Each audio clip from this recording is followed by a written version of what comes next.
Hello everyone, this is Dr Afaf Mougou with you. I am specialized in cognitive linguistics applied to holy books, and my channel New Religion is for your personal and your business growth based on religious values. In this video, I will give an overview about cognitive grammar. Some of my followers asked me to do this, and I'll do it gladly for you. Here I will explain a comparative perspective between Arabic language and English language. And I will speak about prepositions. You know that prepositions in Arabic grammar, I mean the ancient grammarians,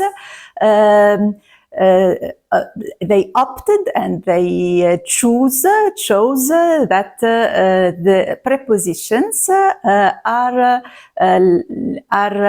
nouns. You know, I mean by prepositions here above, below, behind.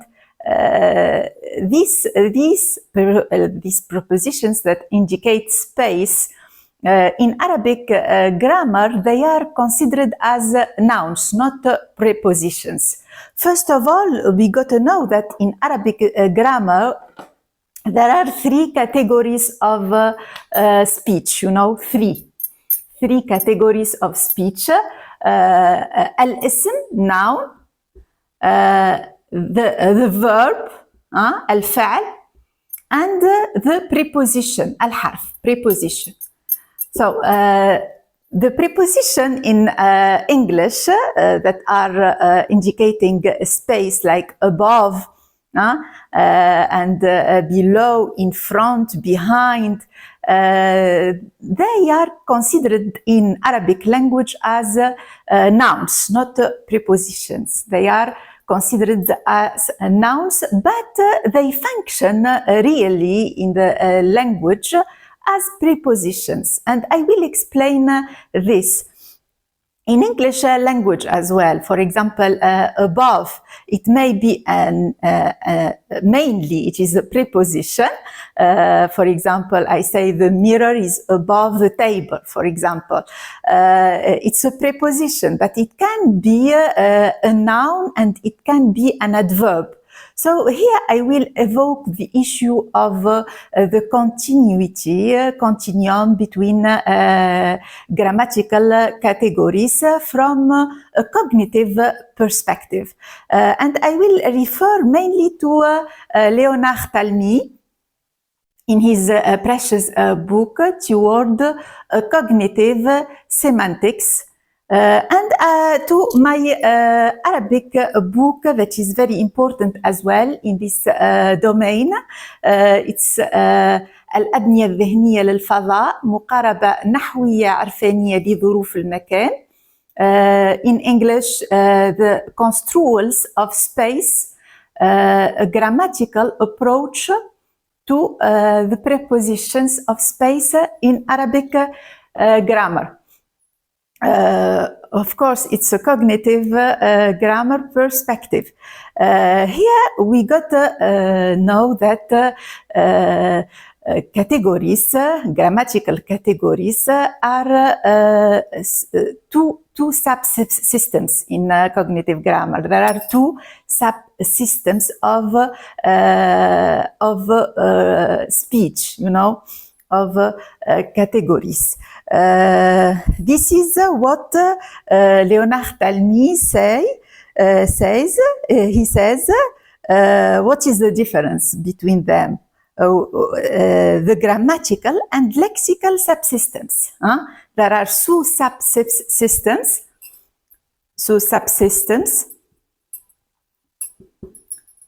So the grammatical one and the lexical one.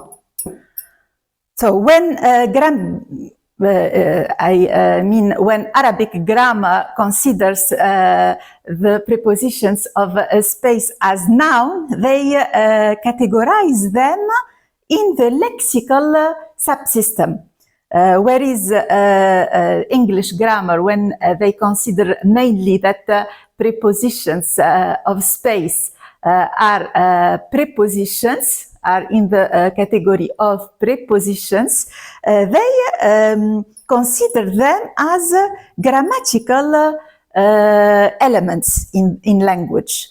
What is the difference between a lexical element and the grammatical element? Leonard Talmy says, the grammatical and lexical subsystems in a sentence seem generally to specify different portions of a CR. So both of them specifies, or they specify a CR. What is a CR? It's a cognitive representation.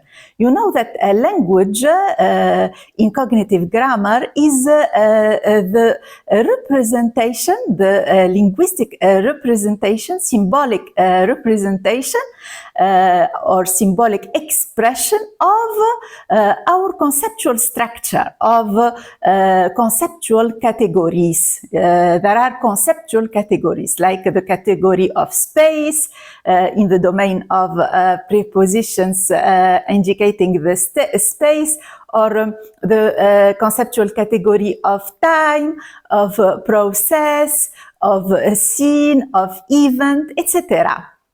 So each conceptual category is a way to specify our CR. It means our cognitive representation, the way that we see the world with our sensory motor system. Together, the grammatical elements of a sentence, yes, determine the majority of the structure of the CR. So the grammatical subsystem, the grammatical elements determine the structure of the CR. While the lexical elements together contribute the majority to, or the majority of its content. While the lexical elements together contribute the majority of its content. So what is the difference between a lexical element in language and a grammatical element? The difference is that the lexical element specifies the content of the CR, whereas the grammatical element specifies the structure of the CR. What does it mean, the structure? It means the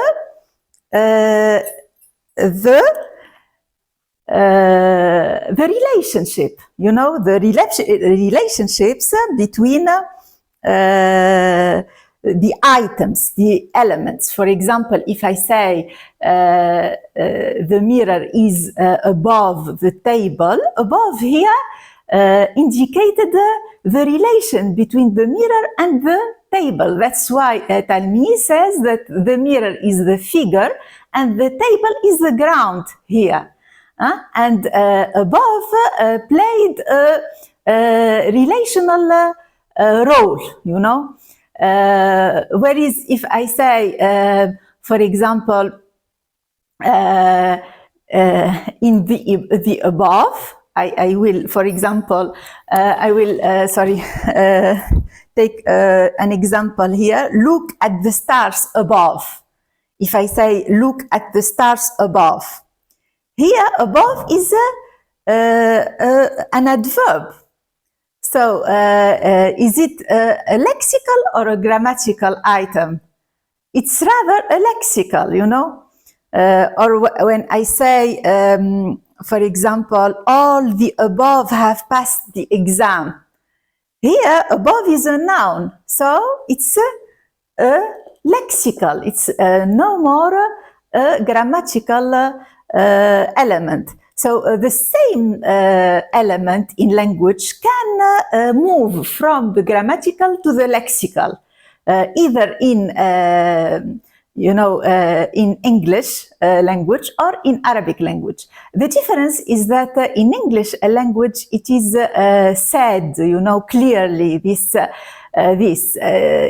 is said that the preposition indicating space, it is classified sometimes as a noun, sometimes as an adverb, and sometimes as a preposition. But in Arabic, they classify always the prepositions indicating space as nouns, they say they are nouns, but the difference, they say that sometimes this noun is very noun, and sometimes is less representative of the category. This is the prototypical model. We can say that some prepositions indicating space, which are called in Arabic الظروف. Some of them are متمحضة للإسمية. It means that they are prototypes of nouns, and some of them are non-prototypical. غير متمحضة للإسمية in Arabic. I will explain this by this example, please. For example, I say, for example, الولد أمام الدار. This is in English. The boy is in front of the house, and if I say, in another example, this is the first one. The second one, if I say الأمام جيد. So we have the same item, the same linguistic element, which is أمام, but it's not the same representation of the CR in both of them, in the first sentence, أمام in front of is a grammatical element because it related the figure الصورة to the ground الخلفية in Arabic. It played a relational role. Whereas in the second sentence, الأمام is a lexical category. It played the role of showing the content of the CR, So الأمام here is the figure. It's like we say الأمام جيد in English. It's like the in front is good. Always the in front places are good. This is the meaning. So in both cases, ancient grammarians classified the same item, which is الأمام, which is in front of, as a noun. They say it's a noun, It's clear. They don't say it's preposition, but they say practically, they always mention that prepositions, or I said preposition, but nouns for them, like ظروف المضافة, are very near prepositions. They say this. They say that they are empty semantically. They always say that they are empty semantically when they play the syntactical role inside the sentence. So theoretically, they say items like this that are indicating space, they are nouns, but they can be very nouns, like prototypical nouns, like in the second sentence. and they may be not prototypical, non-prototypical, like in the first sentence, but theoretically they are always nouns. And this is the difference between Arabic grammar and English grammar. English grammar was more flexible, you know, in the subject of or issue of continuum, the continuum in Arabic, الاسترسال, between categories, you know, because in English it's officially said that prepositions indicating space are sometimes prepositions, are considered prepositions, sometimes adverbs, and sometimes like nouns, you know. So this was the subject of my book, Construals of Space in Arabic Language. I proposed another, you know, to renew our way to categorize items or elements of Arabic language on basis of the practice. You know, the practice shows clearly that prepositions indicating space like أمام, وراء, قدام, حذو, all this, like behind, all these are sometimes really grammatical categories. So we got to acknowledge this theoretically and move this kind of use to the grammatical category. This was my explanation to a very, very important subject relating to the issue of categorization and the continuum between categories based on this example of the prepositions indicating space and the comparison between these items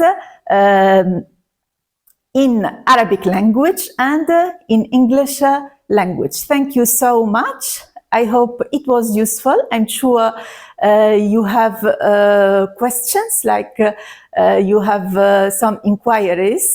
Let any question, let any remark in the comment, please. And see you soon, inshallah. Thank you.